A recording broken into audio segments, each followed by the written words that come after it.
আমাদের বাংলাদেশে যেটা হয়, খতম তোলার জন্য খুব বেশি অনেকে উঠে পড়ে লাগেন যে কে কে কয় খতম, এমনটা আমরা দেখেছি যে অনেকে 5 খতম বা 6 খতম দিয়ে অন্যকে ফোন করে বলে যে আমি তো 6টা দিলাম, মানে আমি তো 6টা খতম দিলাম, আপনি কয়টা দিলেন? তো উনি আবার বলে যে আমি তো আসলে দিতে পারি নাই, অসুস্থ ছিলাম, আমি 3টা দিয়েছি, গত বছর 5টা দিয়েছিলাম, এবছর এত বেশি দিতে পারিনি, 3টা দিয়েছি। এই যে খতম দেওয়ার একটা ট্রেডিশন, মানে 5 খতম, 7 খতম, 10 খতম, এবং সেটা আবার অন্যের সাথে শেয়ার করা বা অনেকটা শো অফের মতো করা, এটা কিন্তু আসলে মূল দাবি বা উদ্দেশ্য ছিল না কোরআন নাজিলের। এজন্য খতম ওঠানোর জন্য উঠে পড়ে না লেগে আমাদের বিশুদ্ধ তেলাওয়াত নিশ্চিত করা উচিত। আমরা প্রতিদিন যতটুকু রমাদানে তেলাওয়াত করব আমরা যাতে বিশুদ্ধভাবে করি, তাজভিদ মেনটেন করে যেন করি, তাহসিনের সাথে করি, এবং তেলাওয়াতের গুণগত মান নিশ্চিত করে যাতে আমরা তেলাওয়াত করি। কারণ রুব্বা কারিলিল কোরআন ওয়াল কোরআন ইয়ালআনুহু, কোরআনের কিছু কারি আছে বা তেলাওয়াতকারী আছে যাদেরকে কোরআন রহমতের পরিবর্তে লানত দেয়। তো আমরা যেন রহমতের মাসে লানত না কুড়াই, আমরা যেন বেশি বেশি রহমত কুড়াতে পারি। এজন্য প্রথম কথা হচ্ছে যে আমরা যাতে তাজভিদ মেনটেন করে তেলাওয়াতের গুণগত মান নিশ্চিত করে কোরআন তেলাওয়াত করি। কারণ কালামুল্লাহ মাজিদে সূরাতুল মুজাম্মিলের 4 নম্বর আয়াতে আল্লাহ তাআলা আমাদেরকে আদেশ করেছেন এবং বলেছেন ওয়ারাত্তিলিল কোরআনা তারতিলা। আমাদের যেরকম মনে চায় আমরা চাইলে কিন্তু ওই রকম কোরআন তেলাওয়াত করতে পারি না, আমাদেরকে তারতিলের সাথে কোরআন তেলাওয়াত করতে হবে।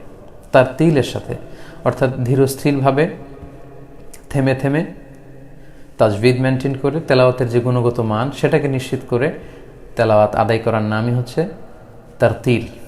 আল্লাহর হাবিব সাল্লাল্লাহু আলাইহি ওয়াসাল্লাম তারতিলের সাথে তেলাওয়াত করতেন। আনাস রাদিয়াল্লাহু তাআলা আনহুকে জিজ্ঞেস করা হলো যে আল্লাহর হাবিব সাল্লাল্লাহু আলাইহি ওয়াসাল্লামের তেলাওয়াত কেমন ছিল, তিনি কিভাবে কোরআনকে আবৃত্তি করতেন, কিভাবে তেলাওয়াত করতেন? সাইয়েদনা আনাস রাদিয়াল্লাহু তাআলা আনহু বললেন যে কানাত মাদ্দান, ইয়ানি কানাত কিরাআতু রাসূলুল্লাহ সাল্লাল্লাহু আলাইহি ওয়াসাল্লাম মাদ্দান।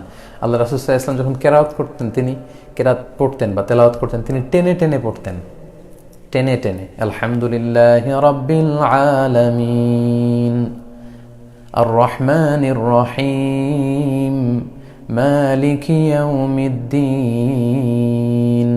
এই যে টেনে টেনে, কানাত মাদ্দান, টেনে টেনে তেলাওয়াত করতেন, দ্রুত তেলাওয়াত করতেন না।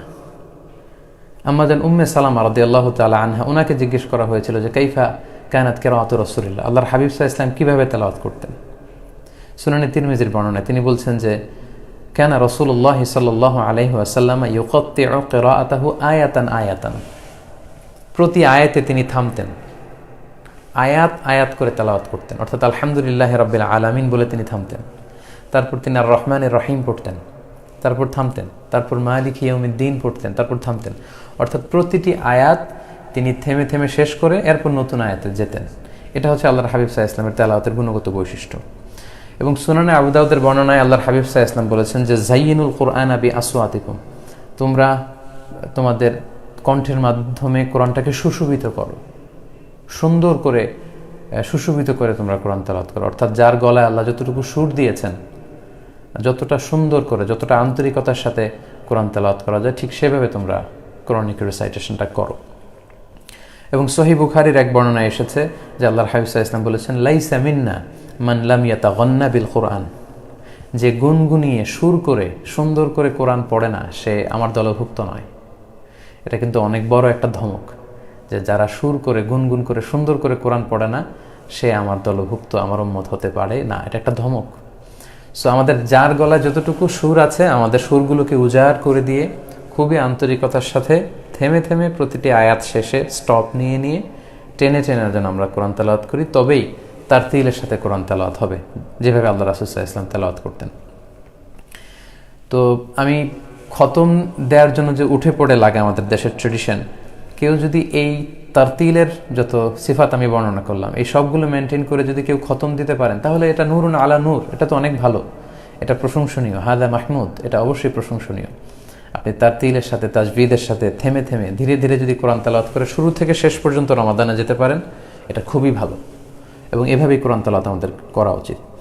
সেক্ষেত্রে আমি মাঝে মাঝে যারা হয়তো শুরু থেকে শেষ পর্যন্ত শেষ করতে চান বা পারেন না, তাদের জন্য একটা ছোট্ট টিপস শেয়ার করি। সেটি হচ্ছে রমাদানের প্রত্যেক সালাতের পরে যদি আপনি 4 পৃষ্ঠা করে কোরআন তেলাওয়াত করেন, তাহলে প্রতিদিন 20 পৃষ্ঠা আপনার তেলাওয়াত হবে। অর্থাৎ ফজরের সালাতের পরে যেহেতু আপনার অজু আছে, আপনি 4 পৃষ্ঠা কোরআন পড়ুন যদি সুযোগ হয়। জোহরের সালাতের পরে আরও 4 পৃষ্ঠা পড়ুন, আসরের সালাতের পর আরও 4 পৃষ্ঠা, এভাবে 5 ওয়াক্ত সালাত শেষে 4 পৃষ্ঠা 4 পৃষ্ঠা করে যদি আপনি পড়েন তাহলে 4 5 20 20 পৃষ্ঠা। আর প্রতিটি পাড়ায় 20 পৃষ্ঠা থাকে হেফজ কোরআনে। বাংলাদেশের নুরানি যে কোরআন 20 পৃষ্ঠা থাকে, তাহলে প্রত্যেক সালাত শেষে 4 পৃষ্ঠা করে পড়লে কিন্তু আপনি একদিনে 20 পৃষ্ঠা কোরআন তেলাওয়াত করতে পারলেন এক পারা। তার মানে 30 দিনে আপনি সহজেই 30 পারা এভাবে পড়তে পারেন। এটা হচ্ছে যাদের পক্ষে সম্ভব হয়ে ওঠে না। আর যারা টাইম ফিক্স করে পড়তে অভ্যস্ত, যে না আমি প্রতিদিন ফজরের পরে 2 ঘন্টা পড়ি বা রমাদানে আমি জোহরের পরে 2 ঘন্টা পড়ি, তাদের কথা ভিন্ন। তাহলে সম্মানিত, শুধু প্রথম কথা আমরা যেটা বললাম সেটা হচ্ছে তেলাওয়াতের গুণগত মান নিশ্চিত করে যাতে আমরা তেলাওয়াত করি। এর রমাদানের আমাদের প্রধান সিলেবাস হবে কোরআন। কারণ অনেক বেশি পরিকল্পনা যখন আমরা নেই, অনেক সময় অনেকের কাছ থেকে এই অভিজ্ঞতার কথা শুনে যে অনেকগুলো পরিকল্পনা রমাদানে নিয়েছিলাম, আসলে কোনোটাই করা হয়নি। তাই আমি বলবো যে রমাদানে আমরা কোরআন কেন্দ্রিক যেন প্ল্যান করি। আমরা অনেক মুহাদ্দিসিন একরামদের জীবনী জানি, ওনারা জগৎ বিখ্যাত মুহাদ্দিস ছিলেন, কিন্তু রমাদান আসলে আর হাদিস চর্চা করতেন না। মুহাদ্দিস হচ্ছেন যারা হাদিস শাস্ত্রে পারদর্শী। রমাদানে হাদিসের কিতাব রেখে দিয়ে ওনারা কোরআন তেলাওয়াত, কোরআনের তাফসির এগুলো পড়তেন। সেক্ষেত্রে আমরা মুসনাদে আহমদ ইবনে হাম্বলের সংকলক ইমাম আহমদ ইবনে হাম্বলের কথা বলতে পারি। লক্ষ লক্ষ হাদিস মুখস্থ জানতেন। স্বতন্ত্র হাদিসের কিতাব হিসেবে অনেক বড় একটা হাদিসের কম্পাইলেশন করেছেন মুসনাদে আহমদ ইবনে হাম্বল। তো তিনি রমাদান আসলে ওনার হাদিসের পাণ্ডুলিপিগুলো সব রেখে দিয়ে কোরআন নিয়ে বসে যেতেন। তাই আমাদের এবারের রমাদানটা যেন আমরা শুধু কোরআন কেন্দ্রিক প্ল্যান করি বেশি বেশি। এ পর্যায়ে বলবো যে কোরআন তেলাওয়াতের পাশাপাশি আপনারা যেটা করতে পারেন সেটা হচ্ছে listening to the recitation of the holy Quran. কোরআনের তেলাওয়াত শোনা অনেকের এই ভালো অভ্যেসটি আছে। MP3-তে করে, মোবাইলে করে, কিন্তু কিংবা ঘরে টিভি সেটে আপনারা কোরআন ছেড়ে দিয়ে রাখতে পারেন। কারণ কোরআন তেলাওয়াত করা যেমনি সওয়াবের, কোরআন মনোযোগ দিয়ে শ্রবণ করাও সওয়াবের, এটাও অনেক সওয়াব। সূরাতুল আরাফের 204 নম্বর আয়াতে আল্লাহ বলছেন, ওয়া ইযা কুরিআল কুরআনু ফাসতামিউ লাহু ওয়া আনসিতু লাআল্লাকুম তুরহামুন। যখন তোমাদের সামনে কোরআনের তেলাওয়াত করা হয় তখন সেটাকে তোমরা মনোযোগ দিয়ে শোনো এবং চুপ থাকো, তাহলে আল্লাহর রহমতের বাড়িধারা তোমাদের উপর নাজিল হবে।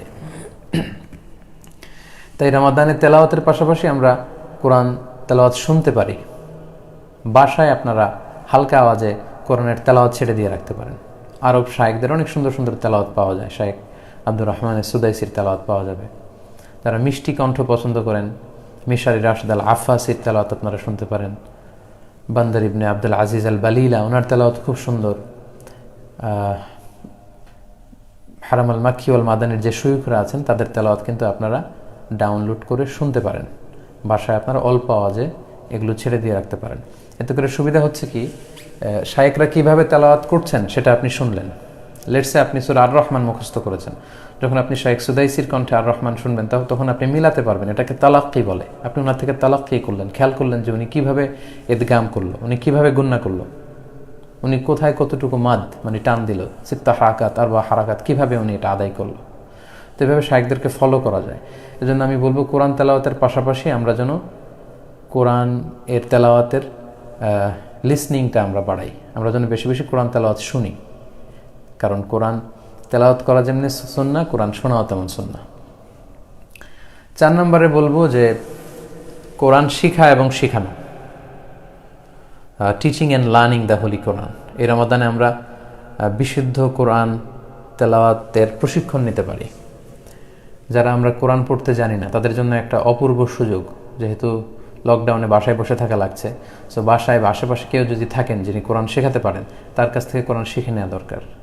এই অপরচুনিটি জীবনে আপনি নাও পেতে পারেন। অনেকের জন্য লকডাউন ব্লেসিং। হয়তো এমন এমন কিছু কাজ তাদের জীবনে এখনও করা হয়নি, সেটাই রমাদানের সুযোগ হবে। হয়তো অনেকে শুরু থেকে শেষ পর্যন্ত কোরআনটা পড়ার সুযোগ পাবে বা কোরআন শিখে নেওয়ার সুযোগ পাবে। সো এই অপরচুনিটি যেন আমরা কাজে লাগাই। আমরা একটু শক্ত সিদ্ধান্ত নিলেই পারি। দরকার শুধু আপনার একটা শক্ত সিদ্ধান্ত। The decision is yours. সিদ্ধান্ত আপনার। তৌফিক দেওয়ার মালিক হচ্ছেন আল্লাহ। আল্লাহ তাআলা তৌফিক অবশ্যই দেবেন যদি আপনার একটা শক্ত ডিসিশন থাকে যে আমি কোরআন পড়তে জানি না, কোরআন নাজিলের এই বরকতের মাসে এ রমাদানে আমি কোরআন শিখব। সো সবচেয়ে ভালো হয় যদি কারো কাছ থেকে সরাসরি শিখতে পারেন। শায়েখের কাছ থেকে আপনি শিখলেন, উনি আপনাকে কারেক্ট করে দিল, শিখিয়ে দিল। আর এটার সুযোগ না হলে অনলাইনে আমরা শিখতে পারি। অনলাইনে কিন্তু কোরআন শিক্ষার আসরের এরকম অনেক প্রোগ্রাম আপনি পাবেন। ইউটিউবে আপনি কোরআন শিক্ষার আসর বা কোরআন শিক্ষা বা অনলাইনে কোরআন শিক্ষা এগুলো লিখে সার্চ দিলেই ভুরি ভুরি আপনি লেকচার ম্যাটেরিয়াল পাবেন, যেগুলো ফলো করার মধ্য দিয়ে, অনুশীলন করার মধ্য দিয়ে আপনি কোরআন শিখে ফেলতে পারেন। আল্লাহর হাবিব সাল্লাল্লাহু আলাইহি ওয়াসাল্লাম সহিহ বুখারীর বর্ণনায় বলেছেন, খায়রুকুম মান তাআল্লামাল কুরআন ওয়া আল্লামাহু, তোমাদের মধ্যে সবচাইতে শ্রেষ্ঠ ব্যক্তি সে যে নিজে কোরআন শিখে এবং অন্যকে কোরআন শেখায়। সো আমরা যদি কোরআন শিখতে শুরু করি, আল্লাহর হাবিব সাল্লাল্লাহু আলাইহি ওয়াসাল্লামের বর্ণনা অনুযায়ী আমরা শ্রেষ্ঠ মানুষদের অন্তর্ভুক্ত। আবার আমরা যদি শিখিয়ে দিই তখনও শ্রেষ্ঠ মানুষদের অন্তর্ভুক্ত। যাদের বয়স হয়ে গিয়েছে, আগে কোরআন শেখার সুযোগ হয়নি, তারা এই সুযোগটুকু কিন্তু আমরা কাজে লাগাতে পারি। কারণ কোরআন শেখার কোনো বয়স নেই, যে কোনো বয়সে আপনি শিখতে পারেন, শিখতে কোনো লজ্জা নেই, জানতে কোনো লজ্জা নেই। এবং সহিহ বুখারীতে আল্লাহর হাবিব সাল্লাল্লাহু আলাইহি ওয়াসাল্লাম বলেছেন, ওয়াল্লাযী ইয়াকরাউল কুরআন ওয়া ইয়াতাতাআতা, যে কোরআন পড়ে এবং আটকে যায়, তাআতা মানে 70 বছরের বয়স বা 60 বছরের বয়স কেউ যদি নতুন করে কোরআন শিখে, ছোট বাচ্চা যেমনি স্মুথলি কোরআন পড়ে তার মুখ দিয়ে এভাবে বেরোবে না, পড়তে যে আটকে যাবে, কষ্ট হবে। এই কষ্ট হওয়ার কারণে আল্লাহর হাবিব সাল্লাল্লাহু আলাইহি ওয়াসাল্লাম বলেছেন তার জন্য লাহু আজরান, দুইটা সওয়াব, মানে ডাবল সওয়াব। এক হচ্ছে কোরআন তেলাওয়াত করছে এর জন্য সওয়াব, আরেক হচ্ছে ইয়াতাতাআতা মানে হচ্ছে এই যে মামলিং করছে, মুখে আটকে যাচ্ছে, এটার জন্য আল্লাহ তাআলা ডবল সওয়াব দিবেন। এজন্য আমাদের আশেপাশে যারা কোরআন পড়তে জানে না, দেখে দেখে আমরা যদি সুযোগ হয় তাদেরকে যেন একটু কোরআন শেখাই। কেননা আল্লাহর হাবিব সাল্লাল্লাহু আলাইহি ওয়াসাল্লাম বলেছেন, আদ-দাল্লু আলাল খাইরি কাফাইলি, কেউ যদি ভালো কোনো দিকে কাউকে পথ দেখায় তাহলে ওই ভালো কাজটা করলে যে সওয়াব, পথ দেখালে বা সাহায্য করলে, হেল্প করলে এই একই সওয়াব। আপনি যদি সূরা ফাতিহা কাউকে শিখিয়ে দেন, কিভাবে সূরা ফাতিহা পড়তে হয় এটা যদি কাউকে আপনি শিখান, তাহলে ওই ব্যক্তি যতদিন সূরা ফাতিহা পড়বে তার জীবনে তার একটা পার্সেন্টেজ সওয়াব কিন্তু আপনি আপনার আমলনামায় পেয়ে যাবেন। এজন্য আমরা যেন কোরআন শিখি এবং শেখাই।